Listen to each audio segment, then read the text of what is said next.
Hello, j'espère que vous allez bien. Je vous retrouve aujourd'hui en plein montage vidéo parce que je me rends compte au montage que j'ai un peu oublié d'enregistrer une intro pour cette vidéo. Donc me voici en train d'enregistrer une intro pour cette vidéo.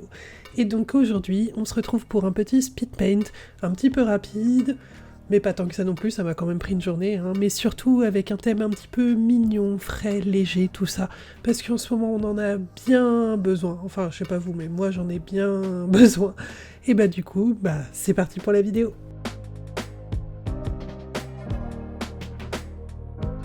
Dès l'instant où je travaille sur une illustration, on va dire d'imagination et pas d'après photo, je commence toujours par une petite phase de croquis sur ce carnet, qui est un carnet de chez Habitat. C'est du papier à dessin, tout ce qu'il y a de plus basique, je m'en fiche complètement. Je fais ça au critérium à l'arrache. Le but, c'est de faire plein de petites vignettes pour mettre au point la composition, la mise en page, les différents éléments, la position des personnages, etc.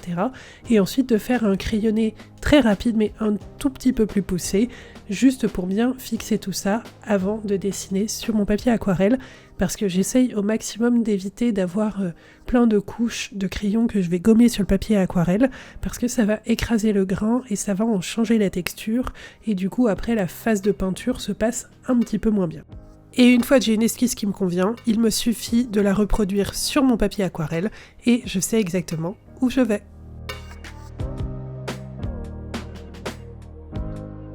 Je vous ai épargné la phase de crayonné parce que selon moi c'est pas le plus passionnant à regarder et on passe directement à l'ancrage.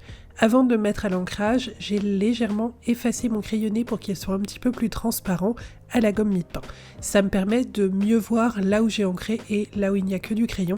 Il y a une vraie différence de niveau et je trouve que c'est beaucoup plus facile pour ancrer sans être bloqué par le crayonné qu'il y a en dessous. Car vous allez voir qu'il va y avoir des petites modifications entre mon ancrage et mon crayonné.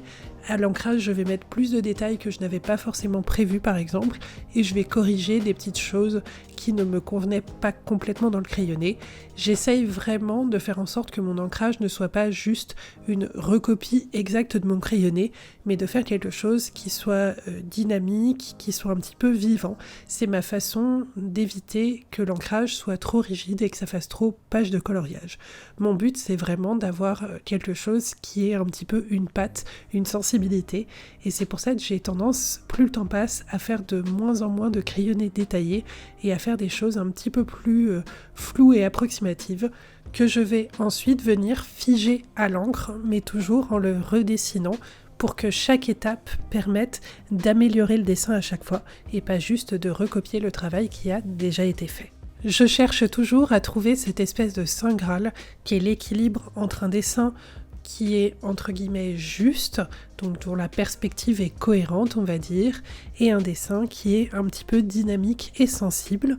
C'est quelque chose que j'ai beaucoup de mal à faire, soit mon dessin est sensible et il est complètement faux, soit il est juste mais il est un petit peu scolaire et rigide. C'est quelque chose sur lequel je travaille. C'est d'ailleurs pour ça par exemple que j'ai fait l'exercice que je vous ai montré la semaine dernière de me forcer à dessiner en temps réduit parce que ça me permet de pouvoir acquérir cette sensibilité qui me manque un petit peu parfois.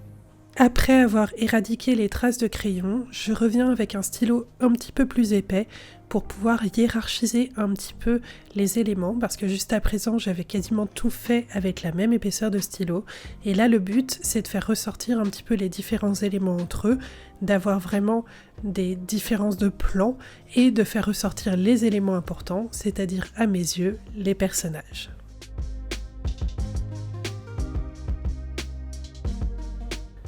Et on passe à la partie qui m'amuse le plus, la mise en couleur à l'aquarelle. Il faut savoir que cette illustration à la base, je l'ai faite totalement pour me détendre et me faire plaisir. Elle n'avait pas vraiment d'objectif ni de but réellement, donc du coup, pareil pour l'aquarelle, j'ai fait les choses de manière à juste me faire plaisir et m'amuser. J'avais pas réellement de but ni quoi que ce soit, et donc j'ai un peu peint les éléments au fur et à mesure, selon l'ordre dans lequel j'avais envie de les peindre sans avoir vraiment de méthode, et je vous avouerai que ça m'a fait du bien de juste me laisser aller, m'amuser et me faire plaisir, faire un petit peu du coloriage finalement, comme si je faisais mes propres pages de coloriage en les dessinant moi-même, ce qui est plutôt sympa et satisfaisant. La seule chose à laquelle j'ai réellement prêté attention, c'est à limiter la palette de couleurs que j'utilisais, parce que je savais que avec un thème vendeur de carottes, j'allais avoir beaucoup de orange et de vert, et je savais aussi que le petit lapin vendeur de carottes allait être rose à pois blanc. C'est une référence à un truc perso. Et du coup, entre le rose, l'orange et le vert, ça fait des couleurs qui clashent un petit peu, qui sont un petit peu fortes, et donc je savais que sur le reste de l'aquarelle, il allait falloir que j'utilise ces couleurs-là, ou bien des choses assez neutres, donc des marrons un peu désaturés, des noirs, des gris, des choses comme ça, pour éviter d'avoir quelque chose qui va vraiment dans tous les sens. Et je dois bien avouer qu'au vu du résultat de l'illustration finale, je trouve que je m'en suis pas mal sortie pour avoir quelque chose qui soit à la fois frais, mignon, acidulé, mais qui reste cohérent et pas criard, parce que le but c'était vraiment de faire un truc mignon, mais qui soit pas non plus complètement criard et agressif pour les yeux. Personnellement, je suis pas fan de ces dessins animés, par exemple, qui ont une palette de couleurs très très saturée et très contrastée, très criarde. C'est vraiment pas mon truc. Je trouve qu'on peut faire des choses qui sont un peu pour les enfants, un peu mignonnes, mais qui soient pas forcément complètement de mauvais goût. Et là, c'est un peu ce que j'avais envie de faire, d'essayer de faire un truc qui soit mignon, mais qui soit pas non plus complètement agressif et qui puisse parler un petit peu à notre esthétique d'adulte aussi, même si bon, on parle d'un lapin rose à pois blanc qui vend des carottes, je sais, mais on n'est pas obligé de faire ça de manière un petit peu trash au niveau couleur, et on peut essayer de faire quelque chose d'un petit peu plus délicat, enfin moi je trouve. Et honnêtement, je sais pas ce que vous en pensez, mais je pense que je m'en suis pas si mal sortie pour trouver cet équilibre entre le mignon, le frais, l'enfantin, et le côté un petit peu plus délicat. En tout cas, moi je me suis beaucoup amusée à concevoir cette palette de couleurs et à faire cette aquarelle, à faire quelque chose d'un petit peu plus rapide que d'habitude et un petit peu plus ludique. Clairement, j'en avais besoin.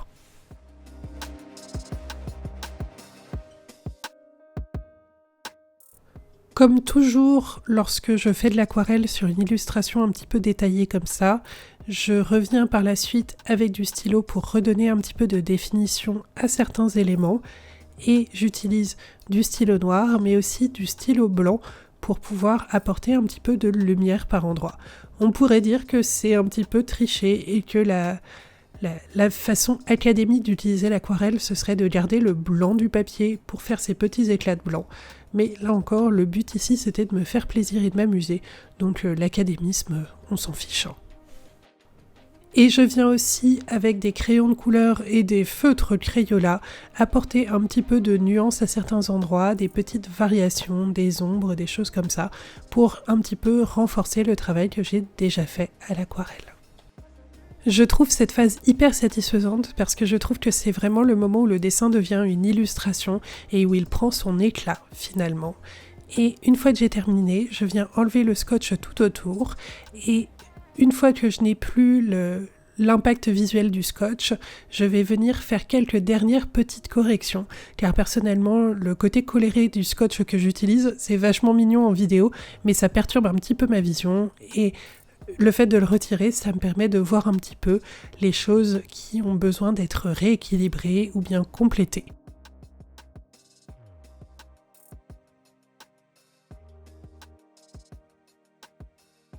Et voilà, mon illustration est terminée. Entre la phase d'esquisse, le crayonné, l'ancrage, l'aquarelle et les finitions, j'en ai eu pour à peu près entre 6 et 8 heures, je pense. Mais ça a été 6 et 8 heures de bonheur total. Ça m'a fait vraiment du bien de travailler sur quelque chose d'un petit peu frais, mignon, qui soit challengeant, mais pas trop non plus. Je dois avouer que c'était très agréable et j'ai adoré travailler dans un univers un petit peu plus coloré, un petit peu plus mignon que ce que je fais d'habitude.